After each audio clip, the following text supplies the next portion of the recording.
I'll stand behind Shari, you. you sit here. Oh, careful of that. That's our live stream, so be careful walking. Yes.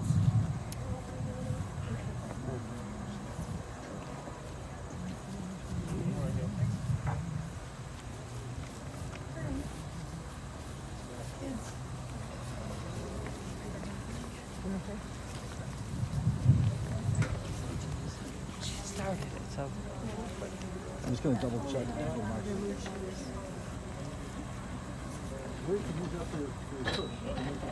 Yeah.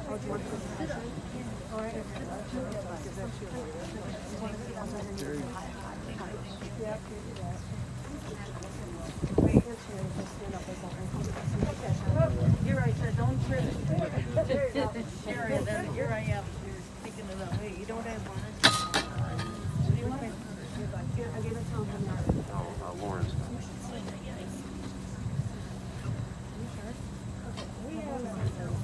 Folks, sir, if you just stand over to the side. Have a seat, please. Neil, Yeah, I'm right here. you sit next to me. No, behind you. Behind you. Nobody else is sitting. Don't you sit. No, who's ever doing it behind me?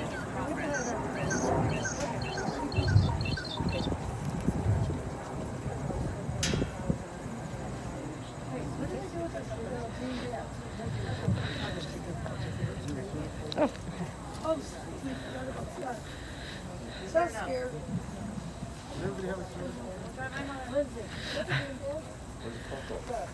Lester and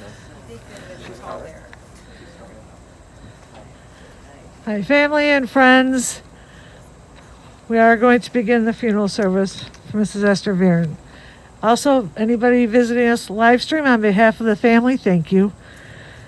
If you have a cell phone, I'd ask you kindly to place it into silent mode or turn it completely off at this time. And services will be conducted by Cantor Stephen Storr of Congregation Beth Shalom in Northbrook.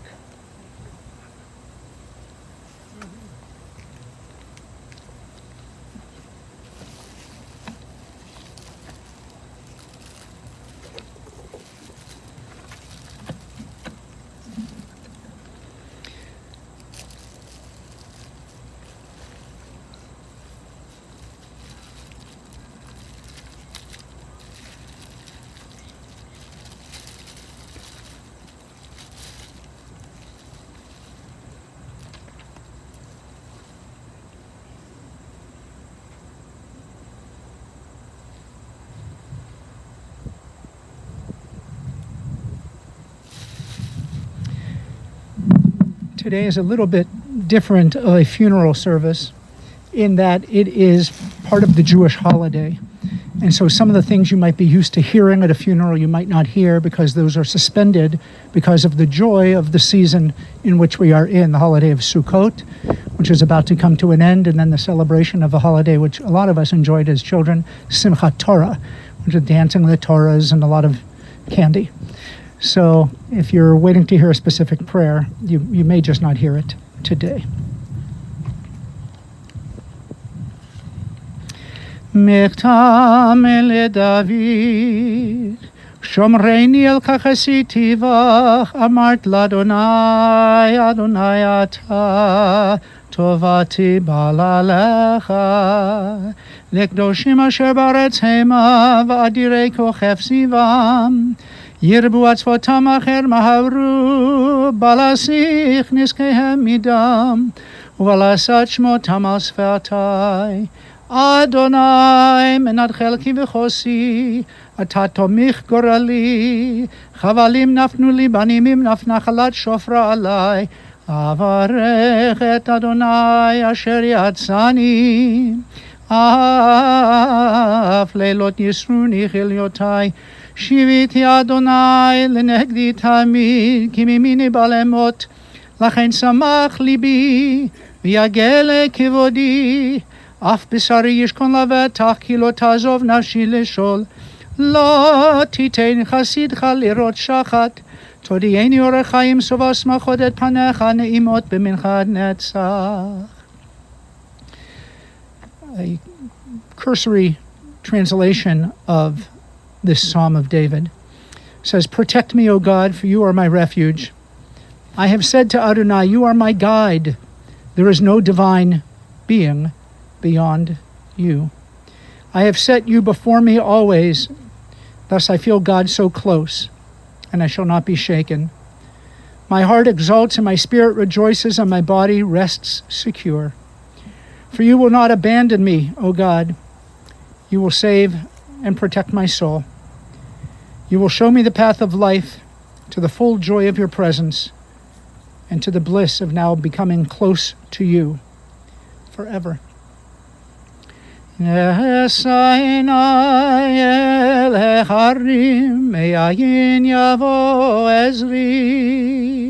Ezri mim Adonai, ose shamayim va'aretz.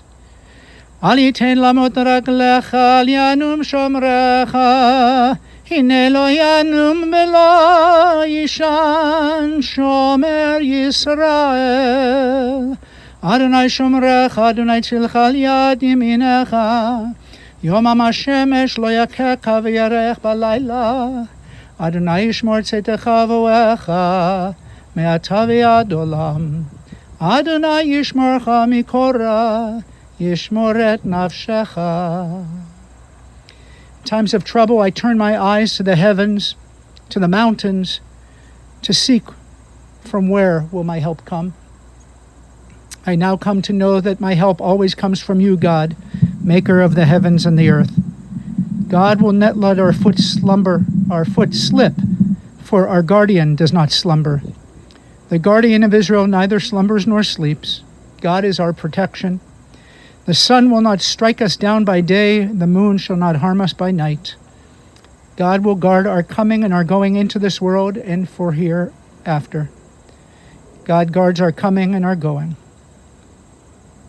Al mekomo tavo v'shalom. We pray now that Essie, that Esther, may go unto God in peace. Al mekoma tavo v'shalom. Al mekoma tavo v'shalom. We always place earth from the land of Israel into the grave.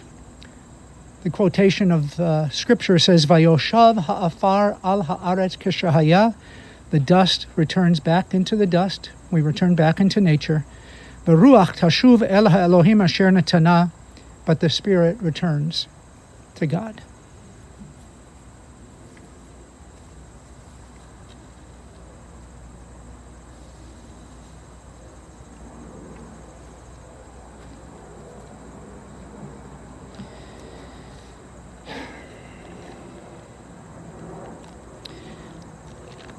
Eshet chayil miyamtza, v'rachok mipninim michra, batach balev bala v'shalal lo yachsar, kemalatu tov v'lo rak ho yemei chayaha. A woman of value, of ethics, of character, a woman of valor, is so precious. Her value is far beyond rubies. Her husband put his confidence in her and lacked no good thing during their lives together. She opens her hand to the needy. She was clothed in strength. She added cheer to your lives. She opened her mouth and there was wisdom. She oversaw the activities of her household, never eating the bread of idleness. So today her children have come forward to bless her, and her husband too had only praise for her. Many women have done superbly, but you, Essie, for this family, you have surpassed them all. A God-revering woman is much to be praised. Extol her for the fruit of her hands, and then whenever people shall gather, they shall remember to speak her praise.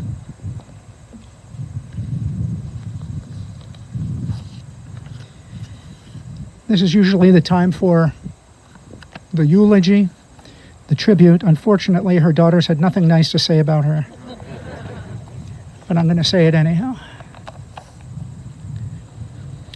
When someone has lived a long life and then passes on, it's natural to cry because of what you've lost and what you will no longer share. But when someone has lived the life such as Essie did, there are many more smiles than tears. There is more laughter than sorrow, and more to be thankful for than to regret.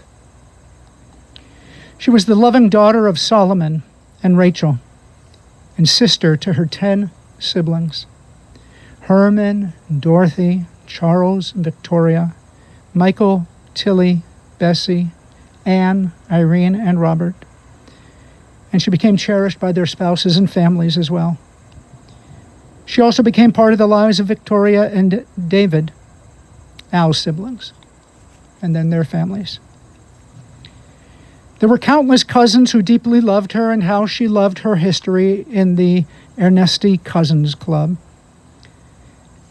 Essie was a wonderful golfer, as well as a one-time club champion, I think you said 1990.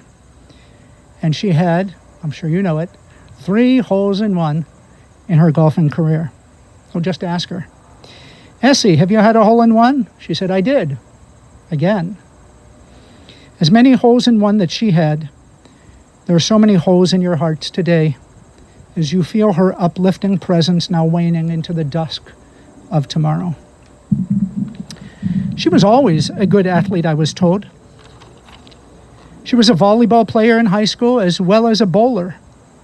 She was chosen captain of the GAA, the Girls Athletic Association, in high school, about which she was ever so proud. Later in life, you told me, she kept bowling with B'nai B'rith, but when she got so good at it, she decided to give it up and start to golf. That was a passion for her. She was good at the game, she was serious about the game, and she knew every rule in the book. If there might be an occasion when she had to explain a rule on the course to you, I was told she never did it with an attitude or in a condescending way, but rather as a kind and patient teacher of the game. But you can also be sure that a round of golf with Essie did not include any gimme putts. She was a competitive golfer, and competitive at cards, canasta, gambling. You said she took her drinking seriously, too. How happy she was when she beat your dad at that game of LCR and won that huge cash jackpot, of which you have a most happy photograph to keep with you. What else made Essie happy? Family. The generations of your family. I would dare say she was proud of this generation's as well. But she was loved Shari and Neil and Rhonda and Joe, Susie and Michael, Amy, and ever so sadly, the late Jim, and certainly beautiful daughter Vicki. And then she was blessed to be Nana of you, her grandchildren. Lauren and Adam, Erin and Brian, Seth and Courtney, Lindsey and Steve, Rick and Haley, Shane, Ryan and Alissa, Sean and Andrea, Allie, Jamie. And then she so yearned for those great grandchildren. "When will you get married?" she would prompt you. And then, when running out of patience, even if you were, as she was running out of patience, she would say to the grandchildren, "Look, I want a great-grandchild, and you don't even have to be married." And then she was blessed with the treasured title of great-grandma. Wyatt, Ollie, Forrest, Ellie, Sammy, Riley, David, Sam, and Evelyn. It was not only family, though, that became attached to Essie. She talked to everyone and was always paying attention to little babies that she would encounter. Also, the myriad caregivers who were there to help her along her way in the latter years of her life became so special to her. So many who cherished her and felt so close to Essie, so much so that many of them came to honor her and even pray for her as she drew closer to her final day. Essie's sense of fairness and generosity trickled down towards people such as caregivers and staff and other people that she encountered. The station in life didn't matter to her. A busboy, a car valet, a waitress, a maintenance worker at a care facility, it mattered not. She always treated everyone with kindness and with respect. She cared for them, thus they cared for her. She would periodically get confused and think of a care worker as a waitstaff and inquire, "Did you tip them?" Sorry about the annoyance here. Not quite sure, but I'll manage. The only one she really didn't care about was the valet who took her car at the racetrack. The story is that she went with some friends, pulled up in her Cadillac, and the valet asked to take her keys. When she returned after the races to ask for her car, she was informed that in fact the track had no valets on staff. Someone had stolen her car. She felt awfully silly, but knew she had to call Al to let him know. He was in Mexico at the time. She started her conversation by saying, "Al, I lost $15,000 at the track today." Al was fine as long as she wasn't harmed in any other way other than the loss. Cars and Al and Essie were a reoccurring theme in our talk yesterday. They both liked their cars, Essie a bit more. He once bought her a Corvette as a gift. He also, one time when she was playing cards at Ravinia Green Club, which she adored, he came and took her present Jaguar, traded it in, and while she was busy inside, returned the new car to the valet at the club. When she came out and the valet brought her a new Jaguar, she exclaimed, "That's not mine," but was informed that, in fact, her adoring husband had done this to surprise her. The only car she never really accepted was that new station wagon that Al won, buying a raffle ticket. The kids said they would have enjoyed the larger back seat area to ride together in, being there were 5 of them, but Essie wasn't going to drive a wood-boxed station wagon. Yeah, Al really adored and respected, and you said worshipped, your mom.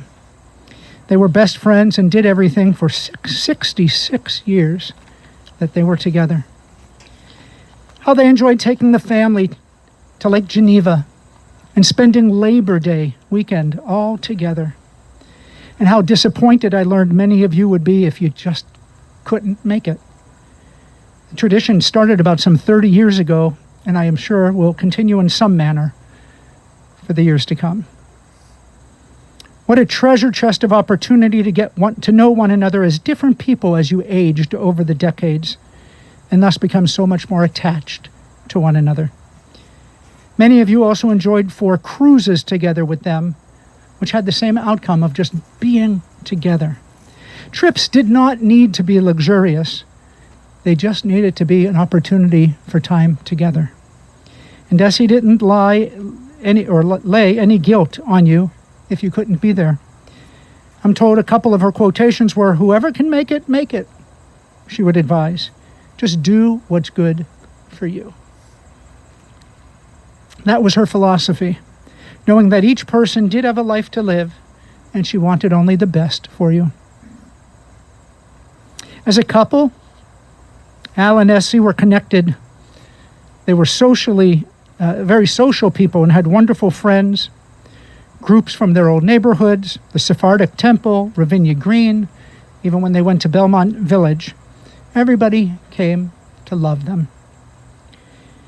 But they also enjoyed spending time by themselves. They would go on vacations, just the 2 of them, and they had other social outlets for themselves.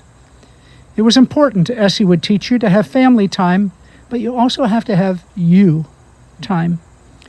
They had a couples club with whom they enjoyed playing bridge, and they were quite the team. I remember speaking about it at Al's service. It wasn't about winning large pots of money at all, as they would play for points, but more so camaraderie, being with those that you love. Even later, when Al's sight failed, I was told that the 2 of them as a team could beat almost any other family duo in bridge. And they would have fun boasting about it by putting the scorecard up on their refrigerator.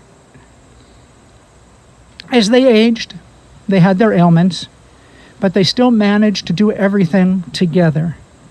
She became his eyes as he struggled with his failing sight, and he became,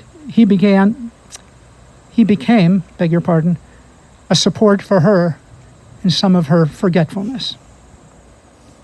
It was through the Sephardic Jewish League that their life actually began together. Al tried to ask her out, but Essie suggested that maybe one of her friends might be a better fit. You see, she found him to be a bit too fast. He swore. He smoked. He was older than she was. Ultimately, though, they, as you know, became a couple. Al proposed to her with a ring he had purchased from Carson Peary Scott, as he told me at the time of his passing.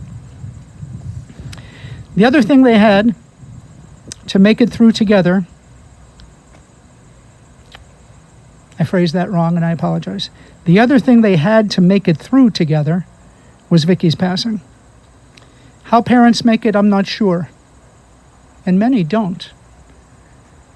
Due to heightened emotions and a tendency to point fingers and blame one another, many couples can't survive such a horrid moment. But Essie and Al, they made it. And they will forever be side by side, and as you can see, Vicki right beside them in this holy place. In life, Essie and Al were party people. They loved going to them, they loved hosting them. Their example of strength and love throughout their lives together is a profound lesson for you, the generations of their family. Essie's upbringing was not one of abundance. She and her 10 siblings all crammed into one home, and the space they had was limited. She shared that she didn't even have a bedroom of her own. Rather, she slept on a cot in the dining room with a couple of other siblings. And yesterday you said her closet, she said it was the laundry bin, and I was just told to pick out the clean clothes to wear. Her parents owned a dry goods store, and their apartment was the space right above the store. She got older, the family moved, they owned a shoe store, and Essie would come to work at that shoe store. And once she had her children, when she and Al were married, she would use that excuse that I have to go work late at the shoe store, which was just her way of getting out of the house a little bit. She chose to drop out of college when she met Al and wanted to start a family. She told her chemistry teacher, I need to go home and make my own formulas. She wasn't Betty Crocker in the eyes of some of her daughters, but others recall her stuffed peppers, her cremettes and peas, her liver and onions, her salmon patties, while the others recall her making great reservations at restaurants. She was told as a young child, the 10th of 11 of them, to stay out of the kitchen and go and play, and thus she never really learned the culinary skills that one might. When it might be that one of you, her daughters, made a delicious meal, she would quip, oh, I see you've used one of my recipes. She was able to make fun of herself as well as offer sharp and witty sayings throughout the day. Here are a few of the sayings that you recalled. Rich or poor, it's good to have money. After a meal, should you be peeking around for something else to nush on, she would announce, the kitchen is closed. Complain about an issue, and you might hear from her, I'm 6 months behind my own problems. I don't have time for yours. About being strong, she might share, I give it. I don't get it. About the value of the most important things in life, she would remind you, we have each the other. There is another one. I have to admit I didn't really understand it all, but something about the first one doesn't always take 9 months. You'll explain that to me later. And another, of course, about being proud of what you've achieved and acquired is, if you got it, flaunt it. Essie and Al were generous with what they did get, what they earned. And though they were a couple of means, they never really lived in a way to flaunt that. They did their share of charity by giving tzedakah to many places, Misericordia, the Veterans Hospital, to helping juvenile diabetes find a cure, and even to churches if they found their purpose meaningful. We were talking yesterday, and you read to me a little school report that Seth had written about someone he admired years ago. I think it was entitled Nana Who. I didn't have time to jot it down, but I would advise those of you who are going to be together later, maybe to sit and read it. It's really quite charming, and for a young person, I think he was a visionary and realized what a special grandma, Nana, all of you have. The holiday of Sukkot, which I mentioned we're now finishing, is filled with celebrating and thanks to God for our abundant blessings of nature, of harvest, and of giving us shelter. Essie filled your lives in equal proportions. She gave you shelter. She gave you a home filled with love. She gave you food. Not always hers, but she gave you food. And she educated you as well by her example and by her insights. She, like Sukkot, was a cornucopia of blessing, and it was all yours. How truly blessed you've been. Neil noticed the balance with which she and Al lived their lives. He said they gave each other 100% attention, and yet somehow they gave you another 100% of all that they had. When you were a bit jealous of missing out on their trips, the ones that they would take alone together, she would tell you, let your husband take you on a vacation.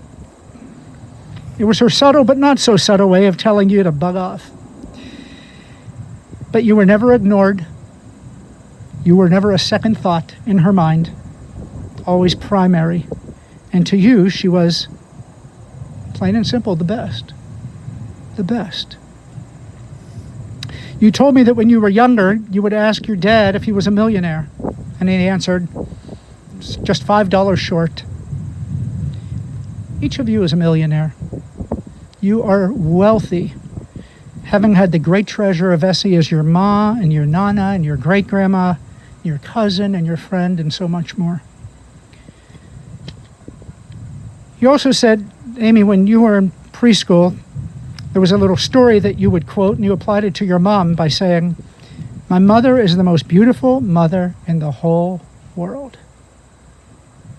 And now she enters another world where she will continue to watch over you. You shall forever remember Essie Varon, Nana, your sweet Nana. I'm going to recite a memorial blessing. If you're comfortable to stand, it'd be nice if you might be able to join me by doing so. And then we're going to recite the Kaddish Prayer. Elohai selichot, chanun v'rachum erchapayim v'rav chesed, hametzeh chaparat pesha v'hakravad yesha, ומנוחה נכונה תחת כנפי השכינה, במעלות קדושים וטהורים, כזוהר רקיע מזהירים, את נשמת אסתר בת שלמה ורחל, שהלכה לעולמה. אנא בעל הרחמים זכרה לה לטובה, כל זכויותיה וצדקותיה בארצות החיים, ובטח לה שערי צדק ויורה, שערי חמלה וחנינה, בסתר כנפיך אסתירה לעולמים, וצרור בצרור החיים, החיים את נשמת אדוני ונחלתה, ותנוח בשלום המשכבה, ונאמר Amen.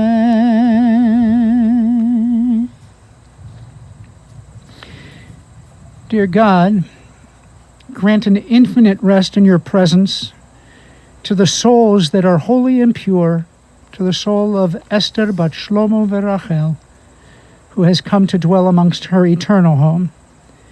We ask that this very beloved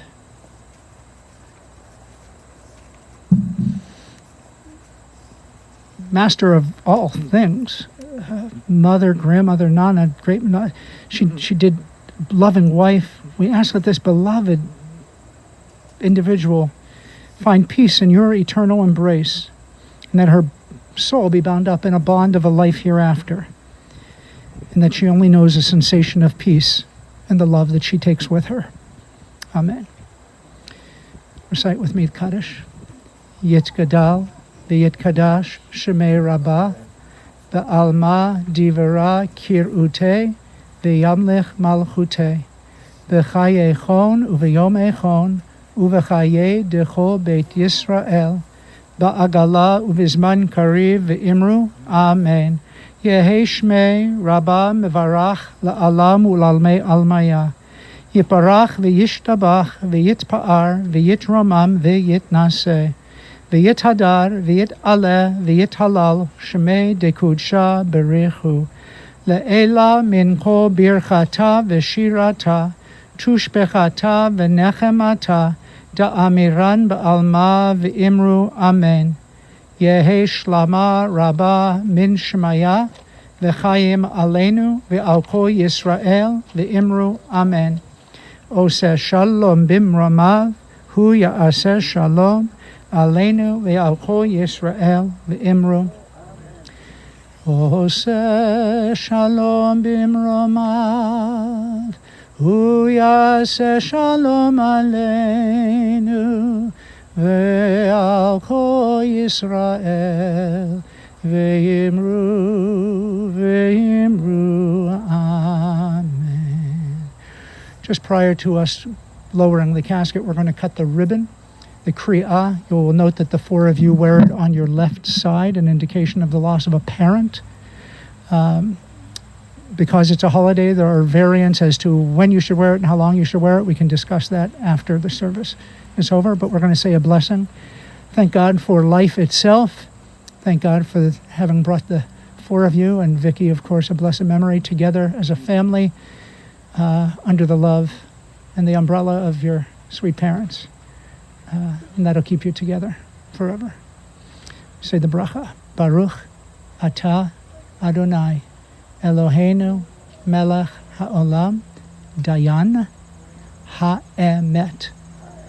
The last words are the judge of truth. We say God gives and God takes life, and we have to accept our lot in life and our losses, and yet continue to hold on to our faith. Amen. I'm going to put a little tear in that. You can do it yourselves. You can have somebody on the other side do it. I can do it.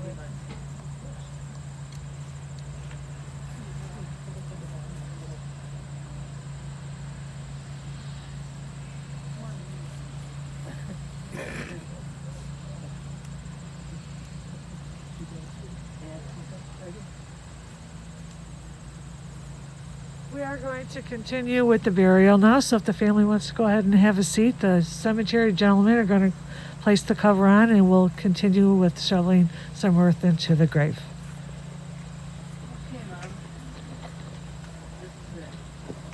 Let me move this out of your line of sight here.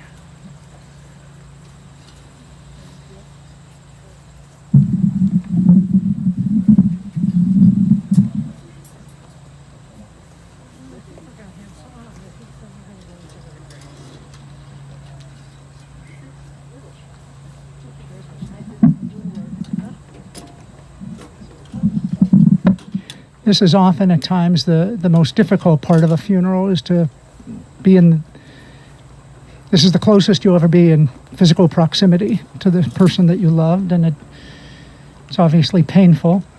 I want to read you a little.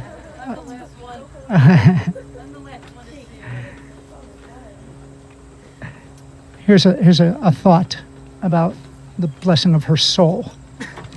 Do not stand here at my grave and weep. I'm not there. I do not sleep. I am 1,000 winds that will blow.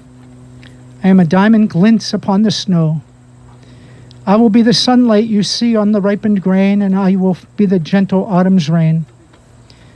When you awaken in the morning's hush, I am the swift, uplifting rush of quiet birds in circled flight. I can be the soft star that you gaze at at night. So do not stand here at my grave and cry. I'm not there, for my soul shall not die.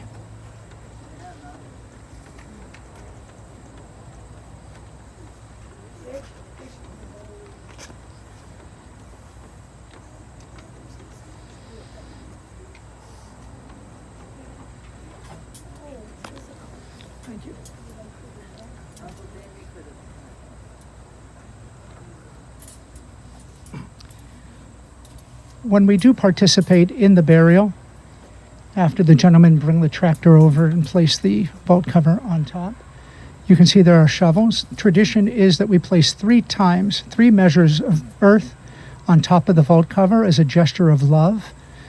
Some people don't feel like, well, I'm throwing dirt on my mom. That's not a gesture of love. But I want you to take the perspective that it's a blanket. It's a blanket of what is necessary. She needs to be laid to her rest. And so we turn to you, the people that she took care of, that she tucked into bed, that she protected. It's your place to lay that protective layer of soil of earth on top of her, tucking her into her eternal rest. After you've participated, just put the shovel back down, let it drop or stick it into the mound. Let the next person voluntarily come forth and do it because they want to, not because you've turned around and handed them a shovel they now have to use somehow.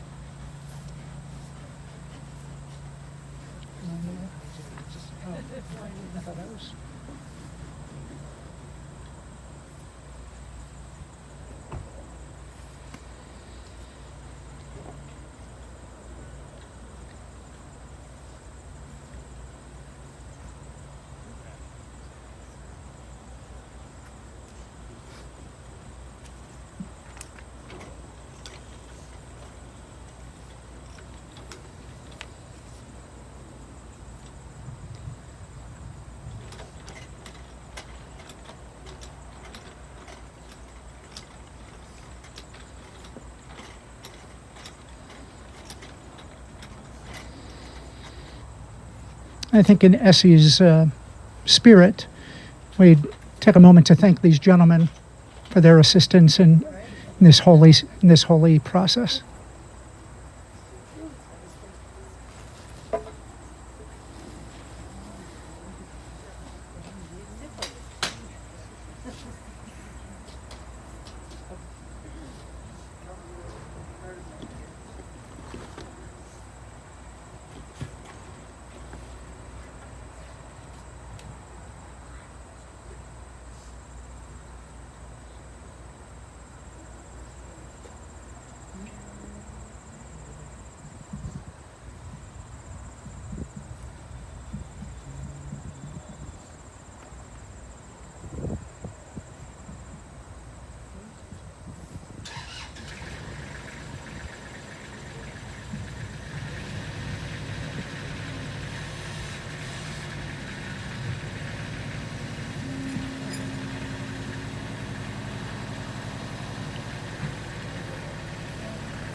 I would just like to take a moment to say anybody via live stream that the in lieu of memory donations are to the American Cancer Society or the Alzheimer's Association. They are on our website. This time we're going to let the family have their private time with the burial. So on behalf of the family, thank you for attending, and this does conclude the service. Shiva will be private.